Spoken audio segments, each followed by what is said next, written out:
Imaginez être mariée à un homme qui vit à l'étranger, mais trouver le réconfort et la passion dans les bras de son propre père. C'est le dilemme déchirant d'une jeune femme, piégée entre le devoir et un désir interdit qui l'a conduite au bord du gouffre. Elle a rencontré son mari alors qu'il était de passage au pays pour un projet. Il était gentil, attentionné, et l'a aidé à lancer son propre salon de maquillage après leur mariage. Mais il y avait un hic. Son mari vivait à l'étranger et ne rentrait que tous les 2 ou 3 ans. Seule dans la grande maison, elle a commencé à recevoir des visites régulières de son beau-père. C'était un homme riche, puissant, mais aussi étonnamment jeune, charmant et très attentionné. Chaque week-end, il venait lui apporter des provisions, la couvrait de cadeaux et comblait le vide laissé par son fils. Un jour, submergé par la solitude et le désir, l'inévitable s'est produit. Ils ont partagé un moment d'intimité. Elle avoue que son beau-père était doux et passionné, bien plus que ce qu'elle avait connu. Cette première fois est devenue une habitude.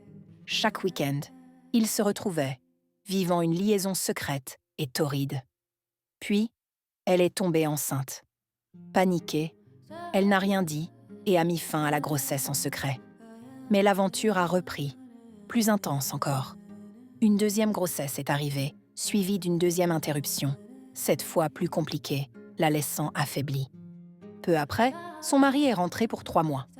Ils ont vécu comme un vrai couple, essayant désespérément d'avoir un enfant, mais sans succès. Elle ne tombait pas enceinte. Dès que son mari a repris l'avion, son beau-père était de retour. Et le cycle infernal a recommencé. Quelques semaines plus tard, elle était de nouveau enceinte pour la 3e fois. Cette fois, l'intervention a failli lui coûter la vie. Le médecin l'a prévenue. Une prochaine fois pourrait être la dernière. Malgré la peur, elle n'a pas réussi à mettre un terme à cette relation.